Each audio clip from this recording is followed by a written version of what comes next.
Good morning बच्चों। हम लोग देख रहे थे भीड़ में खोया आदमी, और सुमंत जो है सुबह से लाइन दिए हुए था राशन दुकान पर। शाम में लौटा है बड़ी परेशान होकर के, बोला मम्मी एकदम चाय पिला दो, कड़क कड़क चाय, लिप्टन या रेड लेवल की कोई भी चाय पिला दो। सारा दिन राशन की दुकान खड़े खड़े। अब समय की बर्बादी ऐसे हो रही है तो लोग दूसरा काम कब करेगा। मतलब इतनी भीड़ थी कि लाइन खत्म होने को ही नहीं आती, कभी खत्म हो ही नहीं रही, फिर भी पूरा सामान नहीं मिल पाया। दुकानदार को भूख लगे, टाइम हो गया, बंद करो, अब अगले दिन आना। बेचारा वो अभी सुबह से परेशान है। लेखक सोचने लगा, मैं सोचने लगा आखिर इस सब का कारण क्या है। शुरू से जब श्यामलाकांत बाबू के बेटे अंकल को रिसीव करने गए और वहां से लेकर समस्याएं शुरू होती है सुमंत तक, इतनी समस्याएं हैं, इसकी जड़ कहाँ है। मोहल्ले मोहल्ले दुकान है, मकान पहले से कहीं अधिक बन गए हैं और बनते जा रहे हैं। रोजगार के अनेक रास्ते निकल है। जो भी सरकार आती है बोले मैंने इतना रोजगार दिया, मैंने इतना रोजगार दिया, तो रोजगार चला कहाँ जाता है। अरे भाई, रोजगार क्रिएट किया 5,000 और आदमी तैयार हो गया 50,000। प्रत्येक साल जो है कई लाख बच्चे अपनी शिक्षा पूरी करके बाहर आते हैं मैदान में। तो उसी रेशियो में रोजगार होगा तब ना, वो तो संभव नहीं है। हर साल रिजल्ट निकलता है कि नहीं, हर साल रिजल्ट निकला और हर साल जो है लाखों विद्यार्थी निकलते हैं। सब नौकरी ढूंढे तो सिर का चूल गायब हो जाएगा। इसकी जड़ पॉपुलेशन। रेलगाड़ी और बसों की संख्या पहले से कहीं अधिक बढ़ गई है। चिकित्सा मेडिकल सुविधाओं यानी फैसिलिटी का विस्तार हुआ भी डेवलप करा, फिर भी लोगों की आवश्यकताएं पूरी नहीं हो पा रही है। क्यों नहीं पूरी हो पा रही है, आपको हम प्रैक्टिकल करना बता देते हैं। घर में जो है आप एक इतना बड़ा ले लोगे, इसी तरह का कोई डब्बा ले लोगे और इसके यहाँ छेद कर दोगे थोड़ा बड़ा सा, और ऊपर से पानी ढालोगे, देखोगे कितने समय में भरता है। कभी भरने वाला नहीं, क्योंकि ऊपर से डालोगे नीचे से गिरेगा।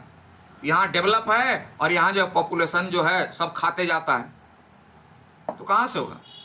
देखना पड़ेगा रेशियो, इनकम एक्सपेंडिचर देखना पड़ेगा, है ना। डेबिट क्रेडिट देखना पड़ेगा। डेबिट हो रहा है ज़्यादा, क्रेडिट हो ही नहीं रहा है, कैश कहाँ बचेगा। तो लेखक ध्यान दिलाते हैं कि यह भीड़ क्यों बढ़ती जाती है, कौन दोषी है।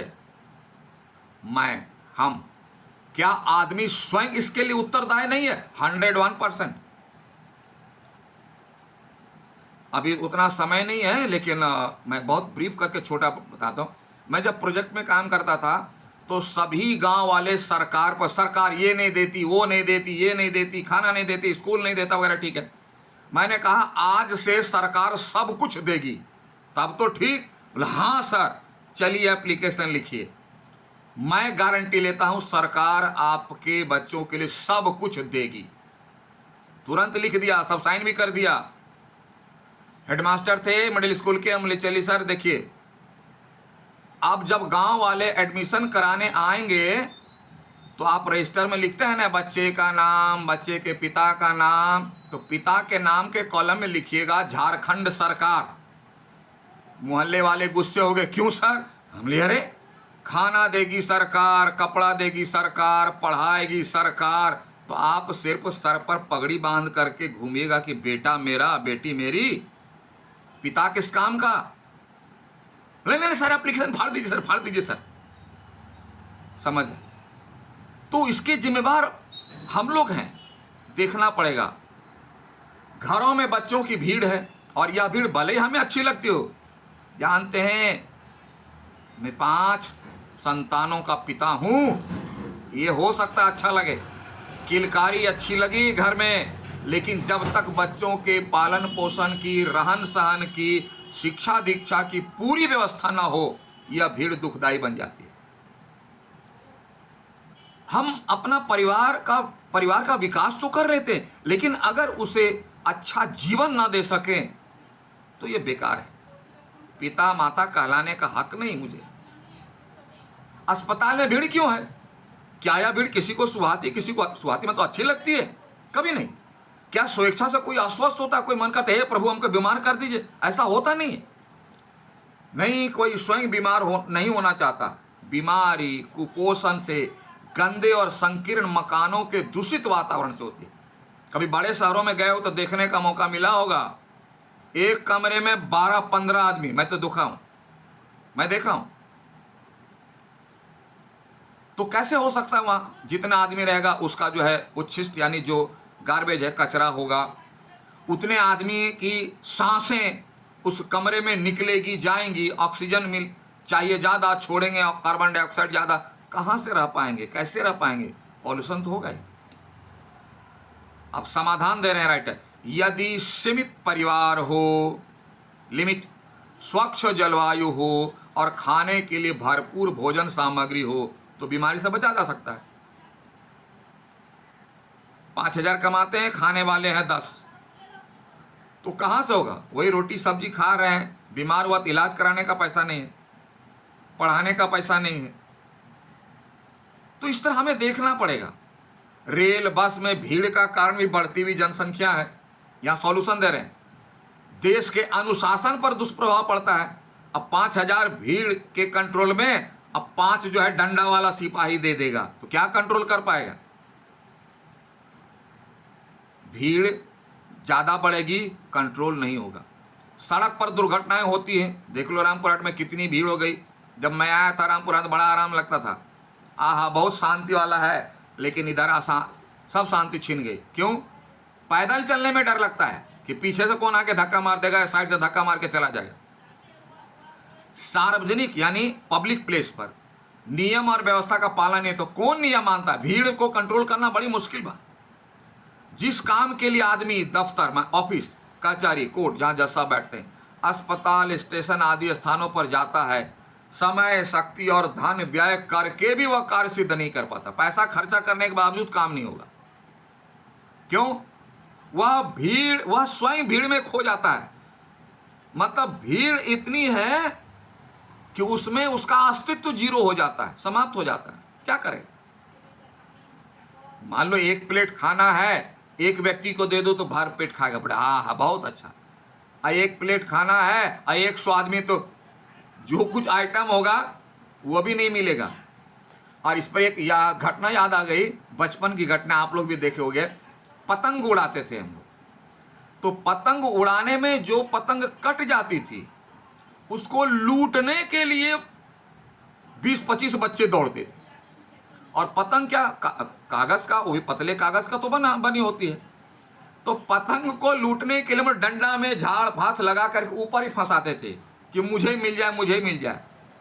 और मैक्सिमम होता था क्या, एक पतंग को लूटने के लिए 20-25 बच्चे दौड़ते थे, तो मुझे मुझे मुझे करके पतंग ही फट जाती थी, किसी को नहीं मिलता था।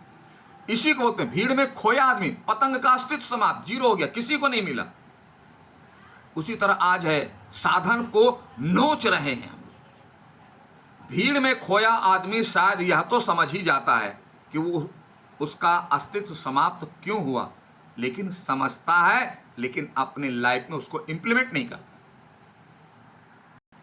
कि यह बढ़ती हुई जनसंख्या का परिणाम है, सब समझते हैं। मुझे अपने मित्र शमलाकांत को अब इस भीड़ का रहस्य बताने की आवश्यकता नहीं, क्योंकि वो खुद समझ रहा है, क्योंकि वे स्वयं इस विपदा को झेल रहे हैं। 3 बेटियां, 2 बेटे, इधर 5, एक बड़ा उधर 6, इधर 7 और 2 अपने 9 व्यक्ति अगर एक कमरे में रहेगा। अगर गेस्ट तो आएंगे जाएंगे, एक कमरे में हुआ है तो 9 आदमी एक कमरे में कैसे रहेगा? कल्पना कर लीजिए, इनकम कितना, खर्च कितना। ऐसा लगता है कि यदि समय रहते हमारा देश अब भी नहीं चेता मतलब अलर्ट हो गया, सावधान हुआ और श्यामला बाबू की तरफ परिवार बढ़ाता गया, यानी एकदम साफ साफ मैसेज है समाज को, पूरे देश को, कि अगर आप श्यामला बाबू की तरह काम करेंगे तो जो हालत, जो परिस्थितियां श्यामला बाबू की हैं, आपकी भी वही होगी। आप समाज में नहीं, अपने जीवन में कुछ भी नहीं कर पाएंगे। आपका अस्तित्व समाप्त हो जाएगा। कि बाबू की तरह परिवार बढ़ाता गया तो वह दिन दूर नहीं कि जब वह स्वयं इस भीड़ में और इससे पैदा होने वाली समस्याओं में पूरी तरह खो जाएंगे, लाइफ समाप्त हो जाएगा। इसीलिए अब लोग सर ये, और देखो उसका सबसे बड़ा कारण है कि आप लोग भी भविष्य में समाज के जिम्मेवार हिस्से बनने वाले हो। इसीलिए सिलेबस में यह निबंध डाल दिया गया या आर्टिकल डाल दिया गया कि अभी से आप इस पर सोचें, विचारें और अपने जीवन को, देश समाज के जीवन को एक मनुष्य की जिंदगी के जीने लायक आप बनाएं। यह लेसन बहुत हल्का, कोई शब्द और वाक्य भी कुछ हार्ड नहीं है, थीम भी हार्ड नहीं, क्लियर कट और साधारण इसलिए है कि सभी व्यक्ति, बच्चे भी आराम से समझ लें। ठीक है। तो शीर्षक की सार्थकता तो है, भीड़ में जिस तरह व्यक्ति अपना अस्तित्व खो देता है, उसी तरह अगर हम अपनी जनसंख्या को नियंत्रित न करें तो अपना अस्तित्व खो देंगे, अपने जीवन का अस्तित्व खो देंगे, मेरा कुछ बचेगा नहीं।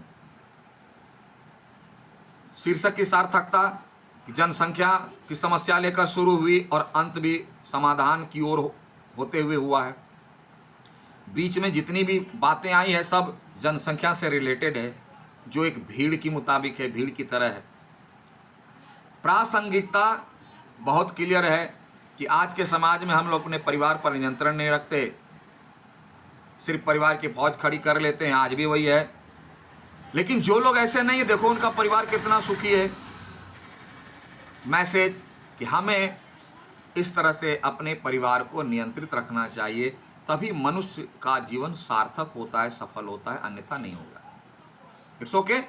मैंने एक वीडियो भेज दिया भेड़ और भेड़िए का, तो उसको बाद में पढ़ लेना, उसके बाद इसको जरूरत पड़े इसको भी देख लेना। Okay, thank you, have a nice day. हाँ, और होमवर्क में लिख लो कि जैसा कि पहले करते आए हैं, प्रत्येक लेसन का पाठ की मूल भावना, शीर्षक की सार्थकता, शीर्षक की कथा की प्रासंगिकता और 4 प्रासंगिकता में संदेश जोड़ देना और प्रमुख पात्रों का परिचय। तो प्रमुख पात्र में यहाँ मुख्य पात्र हैं श्यामलाकांत बाबू, फिर उनका बड़ा बेटा, उनकी पत्नी, ये 3 कर लोगे हो जाएगा। ठीक है। Okay, thank you, have a nice day.